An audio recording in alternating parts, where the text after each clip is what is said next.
धर्म तो सार्वजनीन है, त्रिकालाबाधित है। गुरुदेव सारी भारतीय संस्कृति या विश्व संस्कृति के सभी प्रचलित शब्द और प्रचलित मुहावरे उपयोग में लाते हैं।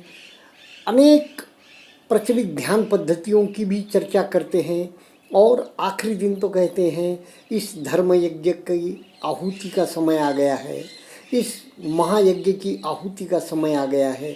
10 दिन जो आपने तप किया है, कहते हैं ना, फिर उसका महाफल है, इसका जो पुण्यदायी फल है, इस महापुण्य का कहते हैं गुरुदेव। तो 10 दिन का महातप हो जाता है। कहाँ जीवन में हमने 10 दिन 5 मिनट तक मौन नहीं किया? कहाँ जीवन में एक जगह बंधे रहकर शांत एकांत तप किया है? कहाँ जीवन में ब्रह्म मुहूर्त में लगातार 10 दिन तक उठे हैं हम? और कहाँ जीवन में आत्मशोधन किया है, हमारा आत्म जो परीक्षण किया है, कहाँ कब किया? यह गुरुदेव ने हमें बहुत बड़ी उपलब्धि और बहुत बड़ी व्यवस्था करके रखी है कि विपश्यना ध्यान साधना में आकर हम आत्मोन्मुख 10 दिन का बिल्कुल तप करते हैं, जिसमें काया और मन को, काया और चित्त को पूरी तरह से तपाते हैं। पंचेंद्रियों का जो तप है, यही तो तप है। कैसी तपन होती है, कैसी घुटन होती है 10 दिन। गुरुदेव तो ज़्यादा चर्चा नहीं करते इन बातों की, क्योंकि कैसा हमारा बंदर जैसा मन जिस ओर नहीं देखने को कहेंगे उस ओर ही देखेगा। इसलिए विचार मत करो ऐसा नहीं कहते, सारा ध्यान एक जगह लाओ कहते हैं।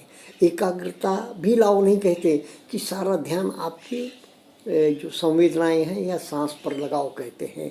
विचार नहीं करो, ऐसी बातें गुरुदेव करते ही नहीं। अच्छा, तूफान की भी बातें 1 या 2 बार करते हैं। अब गुरुदेव तो परमोच्च साधक और परमोच्च जो है सो आचार्य, और कैसा स्थूल काया, और शायद ही गुरुदेव ने जीवन में प्रवचन भले ही गीता पर दो, शायद ही गुरुदेव ने कभी योगा वगैरह फॉलो किया हो, ऐसा लगता तो शरीर से है, लेकिन किया भी होगा, सवाल ही नहीं आता। उनके परंपरा में तो जैसा बड़े भैया बालकृष्ण जी वगैरह को देखते हैं, छोटे भैया राधेश्याम जी वगैरह को भी देखते हैं, तो वे तो योगा करते ही थे। लेकिन गुरुदेव की जब अभी की काया हमारे दृष्टि के सामने आती है तो ऐसा नहीं लगता कि कभी उन्होंने कसदार कोई एक्सरसाइज वगैरह ज़्यादा की हो। पर कैसे बैठते हैं हम, अभी भी मिचकते बैठते हैं, बिचकते हैं। 1 घंटा कहाँ बैठ पाते हैं इसमें जल्दी से अधिष्ठान में, बहुत मुश्किल से बैठते हैं। जब भी अधिष्ठान 1 घंटे का हो जाते कितने खुश होते हैं।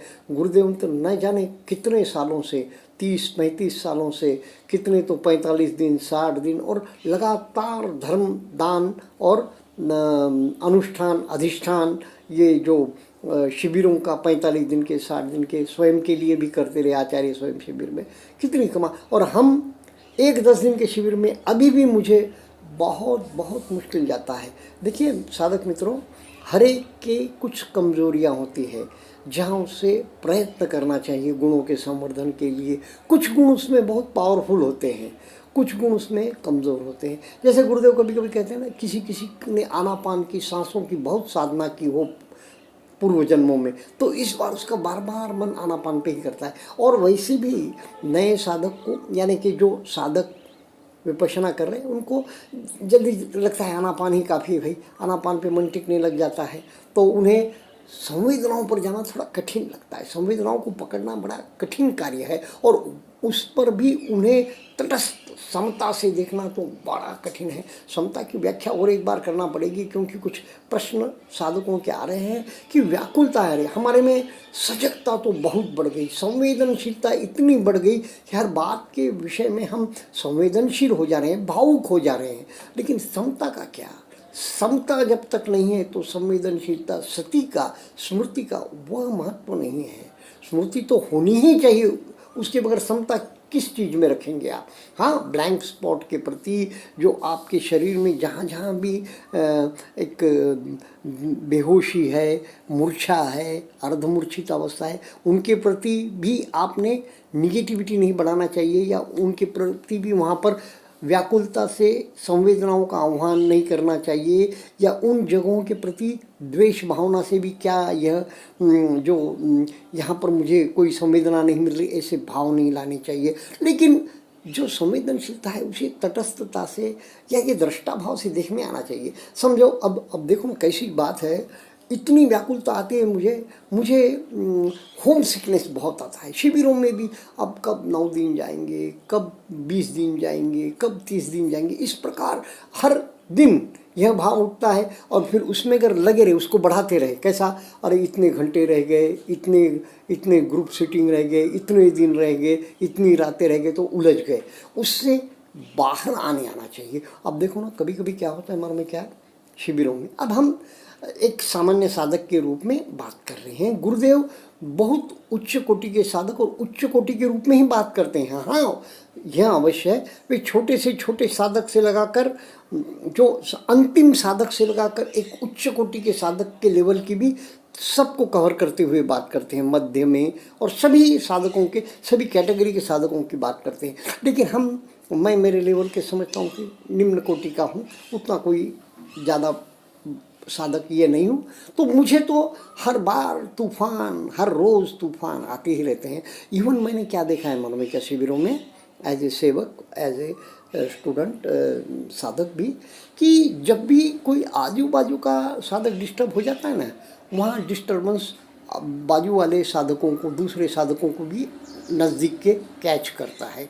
समझो एक सीट के साधक अगर बीच में शिविर छोड़ के चले गया, कभी भी पहले दिन, छठे दिन, या कभी भी बीच में, तो दूसरे साधकों की भी मन में हलचल होने लगती है और शायद वे भी पकड़े जाते हैं, वे भी चले जाते हैं। अभी देखो ना, जब हम धम्म तपोवन में कर रहे थे, पुराने साधकों का शिविर था, एक दाम्पत्य बैठा था मुंबई से आकर, ऐसा कुछ नहीं कह सकते, कोई किसी का भी यह हाल हो सकता है। वो पहले दिन ही 12 बजे तक ही कार लेकर आए थे बेचारे, लेकिन 12 बजे तक ही न जाने क्या हुआ दोनों में से एक को, तो फिर दोनों को भी जाना पड़ा, चले गए वे उठ के लगे।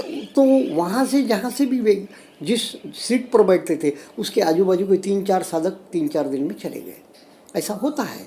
तो यह किस प्रकार, ये मैं क्यों बता रहा हूँ कि किस प्रकार कैच करता। हम बोलते हैं ना मन की ताकत नहीं होती, या जो एक साधक उद्विग्न हो गया, या एक साधक चल बिचल हो गया, या एक साधक के मन में तूफान आ गया, तो दूसरे साधकों को भी वह कैच करता है। तो वहाँ के धम्म सेवक तो क्या, आचार्य को इस प्रकार मैत्री देकर उन साधकों को स्थिर करना चाहिए उनको पूरी मैत्री देकर, कि जानना चाहिए अब वहाँ से कोई उखड़ रहा है, या किसी को तूफान आ गया और वो जाना चाह रहा है, तो बाजू वाले साधकों को ज़्यादा पावरफुल मैत्री देके उनको स्थिर करना चाहिए।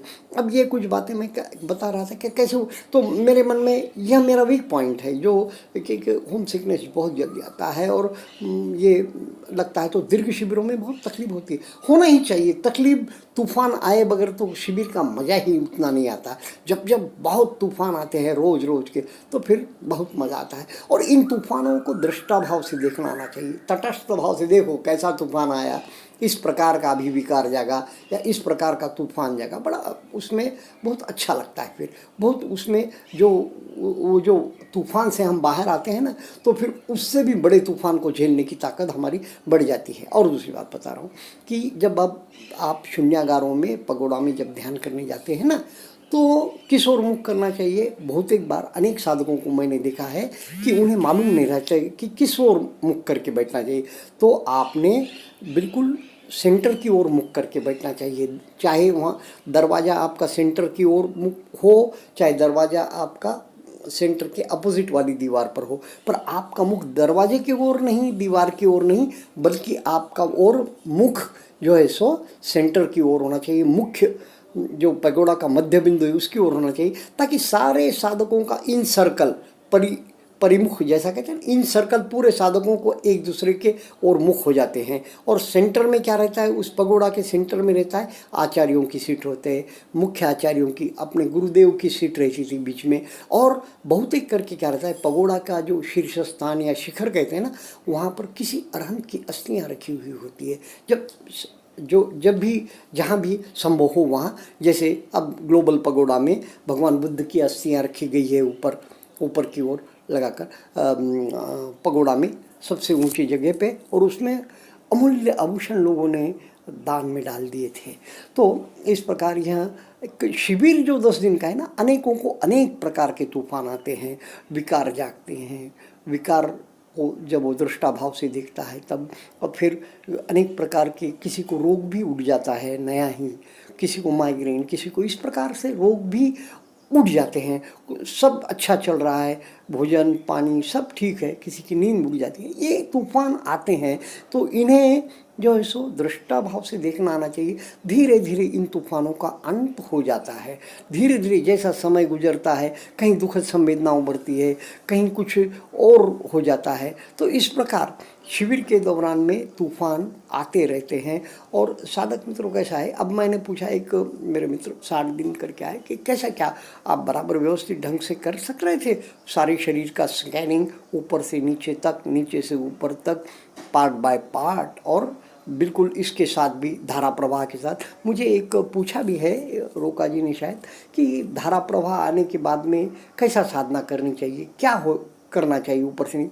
पार्ट बाय पार्ट देखो, पार्ट बाय पार्ट देखना चाहिए। अब मैं क्या कहूँ आपको, अब जब मैं चौथा पांचवा दिन आता है ना, तो बड़ा एक अलग प्रकार का सुख जो है सो लगता है, जब मैंने क्या स्थिर होकर कपाल पर, आँख पर, या नाक पर, या फिर गाल पर स्थिर होकर चित्त से देख सकता हूँ। नहीं तो मन फिसल जाता है। ऐसा हम जब तक हमारी ये आनापान बड़ा पक्का ना हो जाए ना, 2-3 दिन आनापान नहीं करते, तब तक मन फिसल जाता है घर में जब साधना करते। लेकिन वहाँ जाने के बाद क्या होता है, मन स्थिर हो जाता है, जहाँ भी ले जाके रुकना चाहे वहाँ रुक जाता है, और तटस्थ भाव से देखने लगता है उस भाग को। तो फिर और सूक्ष्म होते जाता है, छोटा कर लेता है उस भाग को, और छोटा और छोटा, उस जगह को छोटा।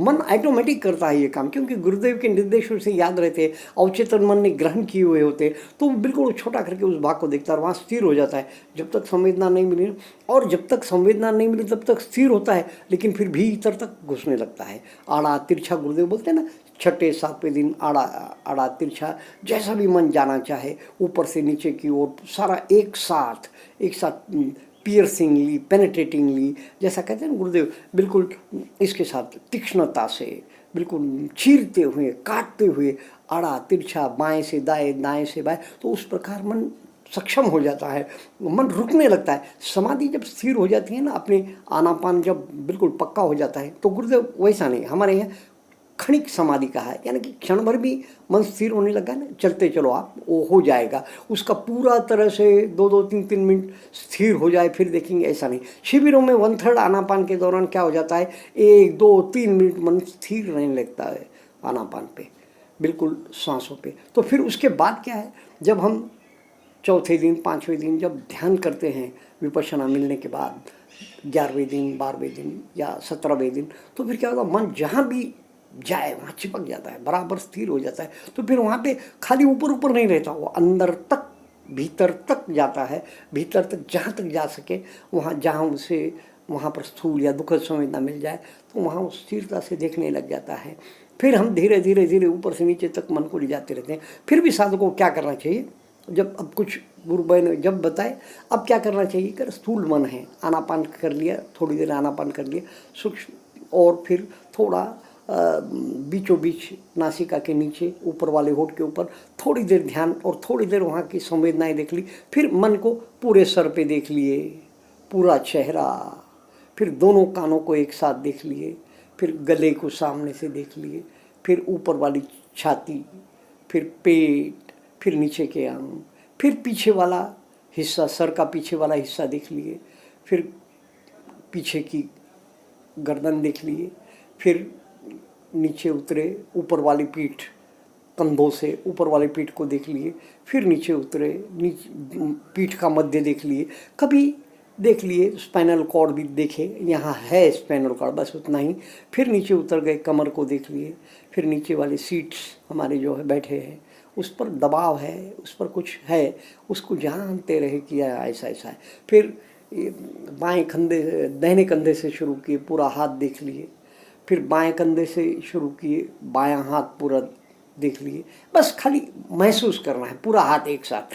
फिर दाहिनी जंघा से लेकर पूरा पैर, दाहिना पैर महसूस कर लिए, फिर बाएं जंघा से लेकर पूरा बायां पैर महसूस कर लिए। बस बार बार ऐसा ऑटोमेटिक टुकड़े करते जाएगा मन।